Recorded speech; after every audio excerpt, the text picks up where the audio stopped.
that like button for me. Be interactive in the chat. Say where you're watching from. Make sure you don't disrespect any mods, subs, or subscribers or supporters. That will get you kicked out of the chat or it'll get you censored. But other than that, you guys are free to talk. Chill out, hit the like button, say where you're watching from. All right, let's jump right in.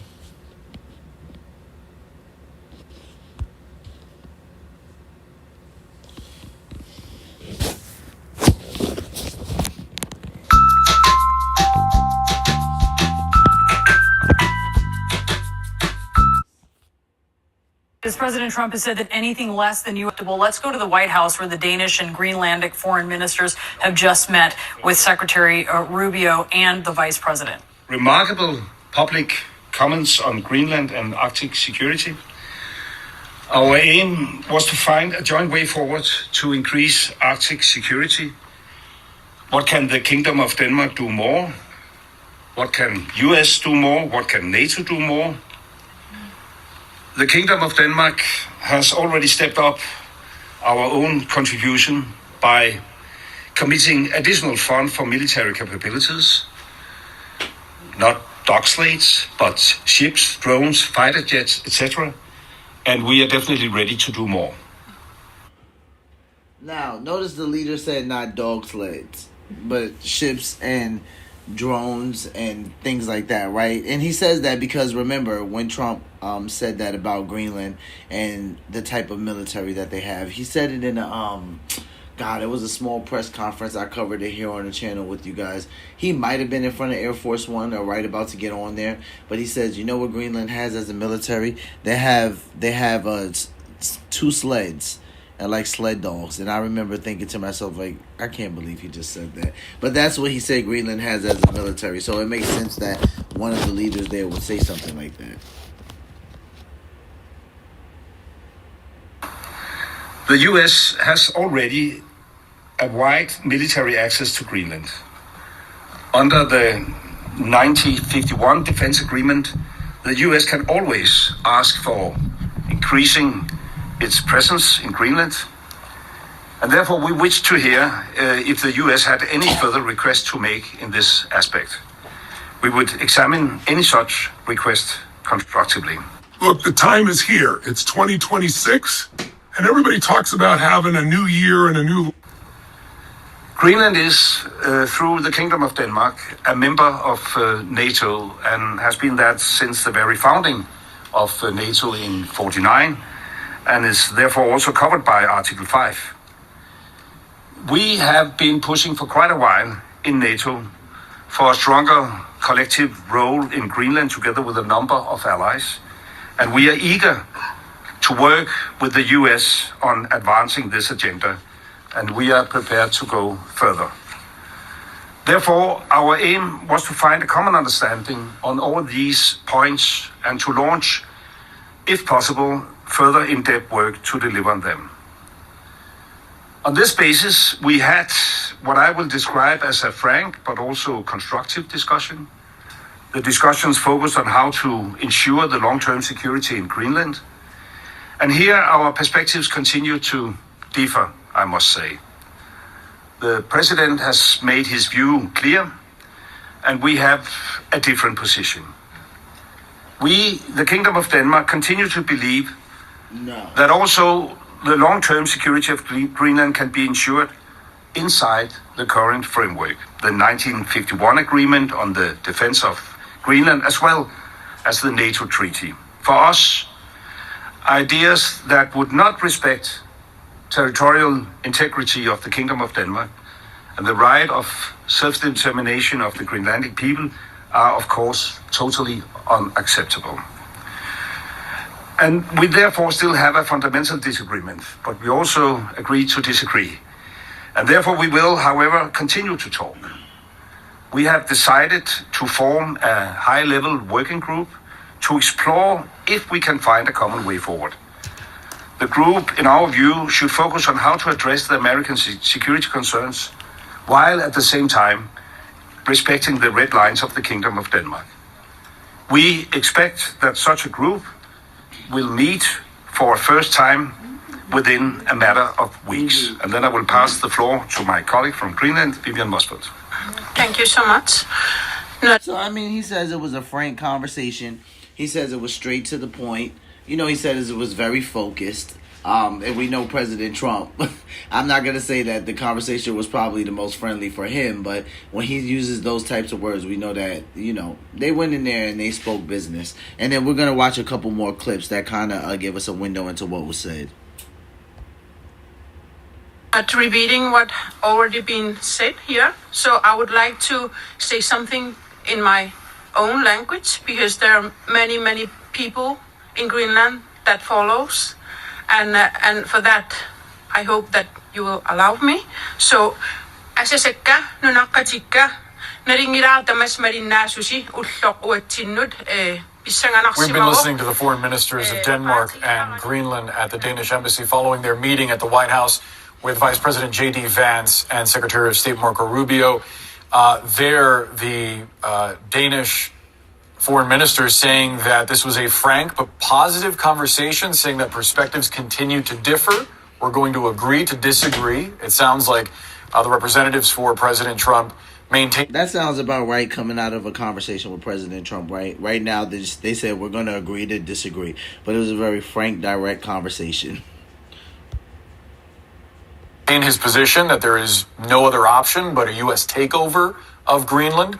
Effectively, the foreign minister there is saying that they don't see it that way. They believe that they can maintain the long-term security of the territory with the current agreement that's in place, saying that the U.S. already has vested interests and ample opportunities to expand its role in Greenland. Yeah, let's listen back into the Greenlandic foreign minister. She's now speaking in English. We'll take a few questions. Tom from BBC. Yes. Thank you very much, Prime Minister. Just first of all, you talked about the working group. Can you just give us a sense of what this means now? So what is actually agreed you're going to do next, despite this, as you described it, fundamental disagreement? If no one ever taught you how to manage your money, or you're secretly ashamed of where you're at financially, this don't see it that way. They believe that they can maintain the long-term. All right, my bad, guys. I wanted to go back a little bit because they're going to talk about the sled dogs. Like I said, President Trump talked about this in like a very small press conference. I think he was in front of Air Force One. I can't remember. I covered it here on the channel with you guys. It probably was like, if not yesterday, the day prior. But he was talking about why America had to control Greenland, and he said all they had for military presence was 2 sleds and dogs, and I thought that was literally insane that he said that. So that kind of, you know, took it gained some traction. So the reporters asking the leaders now of Greenland, what do they think about that comment? And that's the reason why the gentleman stated that, you know, we have ships, we have drones, like not just sleds, which I thought was funny. Obviously, they were very offended by President Trump's comment. So let's see what they have to say. Security. Let's listen back into the Greenlandic foreign minister. She's now speaking in English. We'll take a few questions. Tom from BBC. Yes. Thank you very much, Prime Minister. Just first of all, you talked about the working group. Can you just give us a sense of what this means now? So what is actually agreed you're going to do next, despite this, as you described it, fundamental disagreement?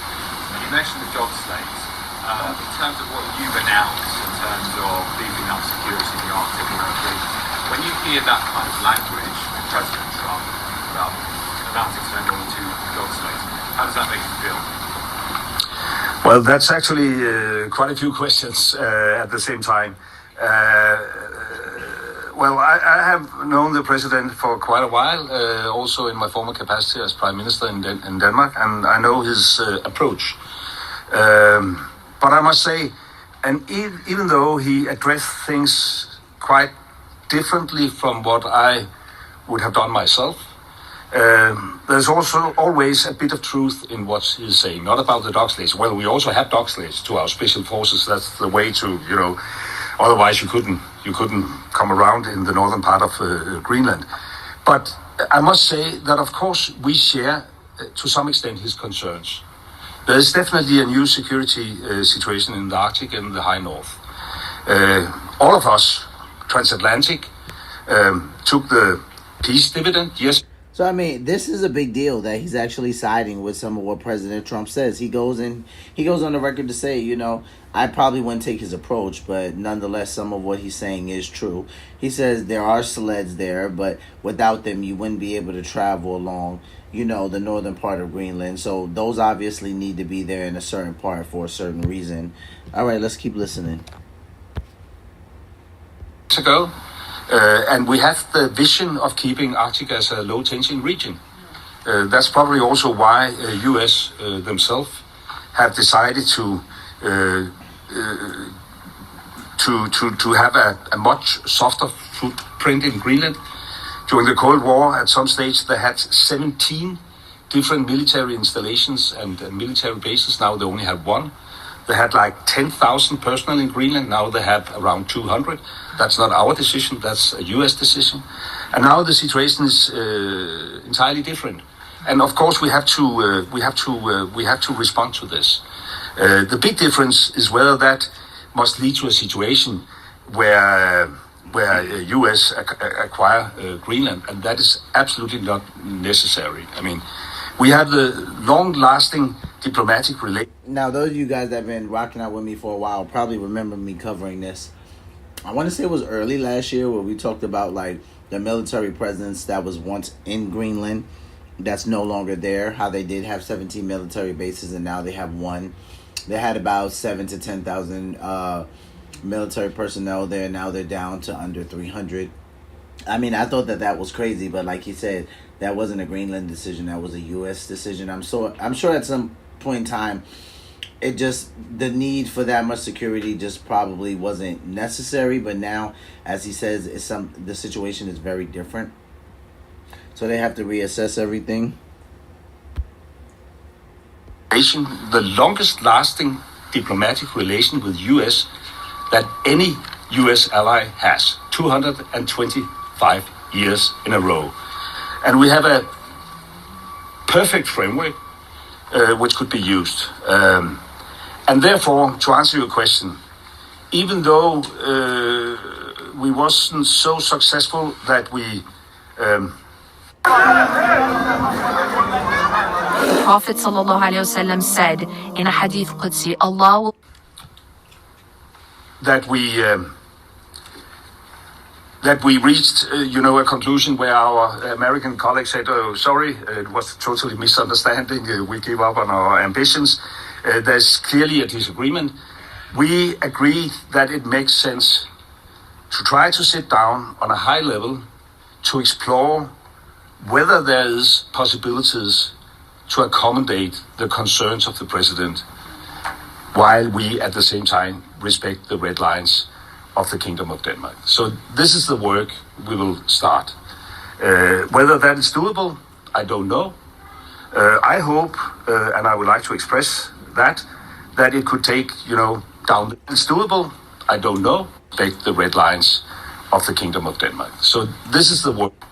Whether there is possibilities to try to sit down on a high level to explore whether there is possibilities to accommodate the concerns of the president, while we at the same time respect the red lines of the Kingdom of Denmark. So this is the work we will start. Whether that is doable, I don't know. I hope, and I would like to express that it could take, down the temperature. We have now had 13 months with this ongoing discussions in social media, and this is actually the very first time where we could sit down at a top political level to discuss it. And it was a great opportunity also for Vivian and I to go up against the narrative, because it is not a true narrative that we have, Chinese warships all around the place. According to our intelligence, we haven't had a Chinese warship in Greenland for a decade or so. So, from that perspective, it was a very constructive meeting. As I said, frank discussion among equal partners, and now at least we have to give it a try. Do you want to add anything? No, I think it's very important to say it again that how important it is from our side to strengthen our cooperation with the United States. But that doesn't mean that we want to be owned by United States.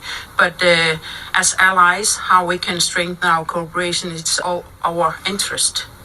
I swear by God, Tagidia shampoo will make you grow new hair in 2 weeks. If no new hair grows, we will compensate. Well, they seem confident, right, in their interactions with us. But like she said, that doesn't mean that we want to be owned by the United States. As far as that goes, I would say that they have to keep talking to President Trump about that, right? Because he's all about, capturing bodies. So they might need to consult with him on that. But let's see what happens. I'm going to jump to the next clip that kind of supports some of what we were just watching.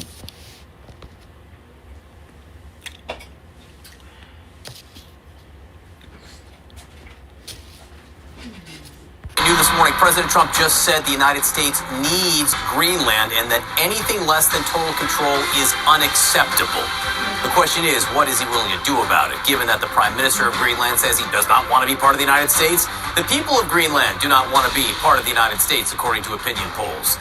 So the president just wrote that Greenland is, quote, vital for the golden dome that we are building and that NATO would be far more formidable and effective with Greenland in the hands of the United States, and then he said that anything less than that is unacceptable. Again, how unacceptable, and what will he do about it? Today, Vice President J.D. Vance and Secretary of State Marco Rubio are set to meet with the foreign ministers of Greenland and Denmark, of which Greenland is a part. The White House meeting is a first between the three governments, and the presence of J.D. Vance is notable. Ukrainian President Volodymyr Zelensky can tell you that Vice President Vance has created a scene or two at high-level meetings. Our Nick Robertson is standing by in Greenland. First, though, let's go to the White House. CNN's Elena Treen is there. Elena. Yeah, look, a very stark message, John, from the president this morning. And the timing of it, of course, very notable with this meeting that you laid out between Secretary Rubio, the vice president, and the foreign ministers of Denmark and Greenland. Look, just to break this down, this is an issue and something that really President Trump has wanted for many years now. It goes back actually to his first term. I'd remind you, the president then had talked a lot about wanting to annex Greenland. All of those efforts were unsuccessful, but it's gotten a renewed focus, particularly in the days since that Venezuela operation, something that has left the president feeling emboldened. Now, just to break down why the president and the people in that building behind me feel so strongly about trying to annex Greenland from Denmark, which, to be clear, Denmark has made repeatedly clear that it is not for sale, Greenland, but they want it for national security reasons. Essentially, the argument that has been made to me over and over again when I've talked about this with top officials in the administration is that, one, they want to counter Russian and Chinese aggression in the region, but they also see it as critical as part of their missile defense system. Essentially, one of the arguments that Vance has laid out publicly as well is that, if a foreign adversary wanted to launch, for example, a nuclear weapon onto the continent of North America or even to Europe, Greenland and having an important presence there would be crucial to having the missile defense system trying to intercept that. And so this is something they've talked a lot about. Now, I think a key question, of course, is it's clear what the president wants here, and he's repeatedly making that clear publicly. What isn't clear... He has made it clear publicly that he wants Greenland and why he wants Greenland. I would say that this is some of the earliest times I've seen him mention, like, the dome and, like, why Greenland is so important, like, to the dome specifically. So I'm just wondering if, like, he's saying that as far as demographics and he would want to build it there, or, like, what he means exactly by that. Is how they're going to approach this. This meeting, I'm told today, between Rubio, Vance, and the foreign ministers of both countries is really to kind of be a level setting. See where both sides are, see what, if any, agreements could be reached, if there's any, type of cooperation that could be made. Rubio has made clear in the past that really it's the preference of the administration to see if they could potentially buy Greenland, for example, even after, again, the Danish Prime Minister and the leaders of both Denmark and Greenland saying it's not for sale, but seeing if they could, potentially make a deal that way. I will say, though, however, President Trump has repeatedly now not left a potential military option off the table. And so that has, I think that raises a lot of concerns as these leaders are coming to the White House today. So it's going to be a very important meeting, potentially the first of many conversations, but we'll really have to see where it all leads, John. All right, Elena Trina at the White House. Elena, thank you very much. Sarah. All right, let's go now to CNN's international diplomatic editor, Nick Robertson. He is on the ground for us in Greenland. Nick, the Prime Minister of Greenland very bluntly said he does not want to be owned by the United States. The President of the United States saying that if they don't do it the easy way, they're going to do it the hard way. The big picture here is what's happening with the people of Greenland. What are they saying? Stop. If you are looking for the top AI, tech, and trending stocks, we can send you free alerts to your phone. Yeah, they're incredibly concerned, and I think the latest language used by President Trump is going to be even more chilling. Everyone here has been telling us this meeting with the Danish and Greenlandic foreign ministers, with J.D. Vance, with Secretary of State Marco Rubio today is a big meeting. It is a big deal. It has everyone here worried. When you speak to people here, it is very clear. No one wants to be part of the United States. Perhaps there are divisions on the independence side of how quickly the country should move to independence, which is a sort of an overwhelming view. But the Prime Minister has made, as you said, very, very clear. Greenland is part of the Kingdom of Denmark. Greenland, therefore, is part of the EU and part of NATO. And that's where they look for support, and that's where they look for their strength. But having spoken to a good number of people here, it's a huge concern because they don't have an army here. They don't have the ability to fight back against the United States. And there's a very real concern, even within government, that the president could make good on what he's saying and that Greenlanders could wake up one day soon and find out they're American. I spoke to one businesswoman here, and this is what she said to me. If you don't know which country you're living in a month, then, Is that real for you right now? No, I don't want it to be real. I really try to push that thought down. But that is the worst case scenario that, in a month I'm American. We don't even have military in Greenland because we don't do war. So, of course, there would be, we wouldn't be able to resist the American military. No one can resist the American military.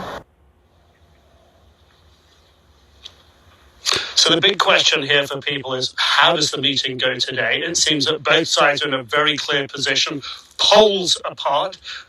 Everyone here knows that J.D. Vance has been to Greenland before. It is a very big thing on his personal as well as political agenda. The Greenlandic Danish side are not for backing down. That's very clear. So the question people have here is, well, how far will the EU, how far will NATO go to support us? And I think it's fair to say at the moment that the major military northern NATO members are squarely behind Denmark, Greenland. There's a question mark perhaps over some of the others. Yeah, a lot of people wondering how this is going to end and what that might look like. Nick Robertson, thank you so much. Joining me right now is a member of Greenland's parliament, Juno Berthelsen. Thank you so much for coming back on. Juno, how do you respond to what we now just hear, the latest from the president? And what do you think it means for the Greenland and Danish leaders who are what they're walking into now in this White House meeting? Good morning, Kate. Thank you for having me on your show, first of all. Well, we think that it's very positive that Greenland's Minister for Foreign Affairs represents the Greenlandic people at the meeting.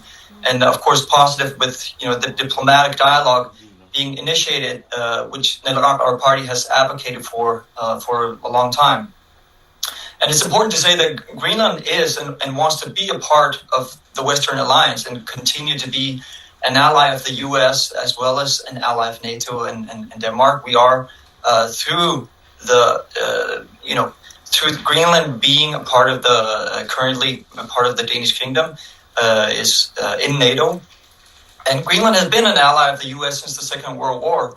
We're allies now, and we will stay allies in the future. So that will be the most important things that we would hope would be communicated at the meeting, and that there will be understanding between Greenland and the U.S. But hearing the president of the United States set the tone going in, and the vice president as we know, from experience, does not really differ from President Trump and his views, especially in policy. When the President of the United States says anything less than Greenland being in the hands of the United States is unacceptable, I mean, you may see this meeting as progress, but what do you see do you see that as a new threat from the President of the United States? Well, we just want to make sure that these diplomatic lines are being used and that they're initiated now.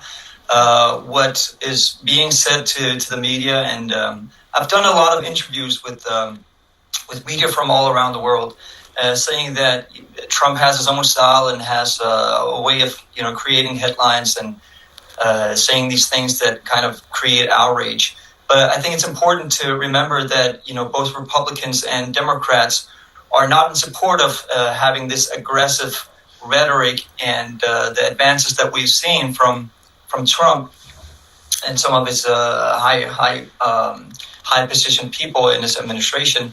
We have to remember that a lot of Republicans, which are creating the background for Trump to be in the position that he is, they do want to seek diplomatic solutions. They don't want to hear any talks about invasion of Greenland and destroying the NATO that we see today, and creating any more tension between the United States and Denmark. I always thought that was interesting when he said that. I saw that on a separate channel where he said people do want to talk about Greenland, but I'm thinking to myself like, dude, it's one. Which one is it? Like, you're literally contradicting yourself.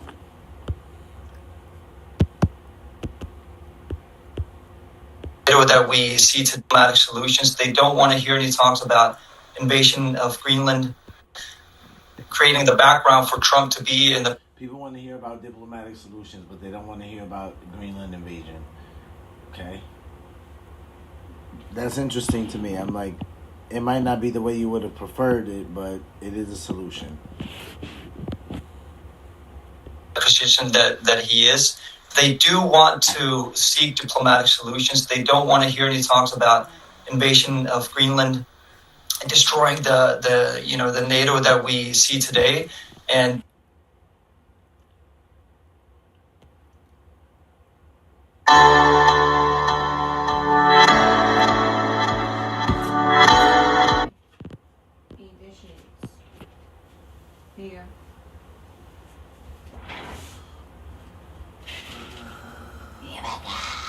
Who told you that the killings had stopped there? We have been informed by very important sources on the other side, and they said the killing has stopped and the executions won't take place. There was supposed to be a lot of executions today, and that the executions won't take place.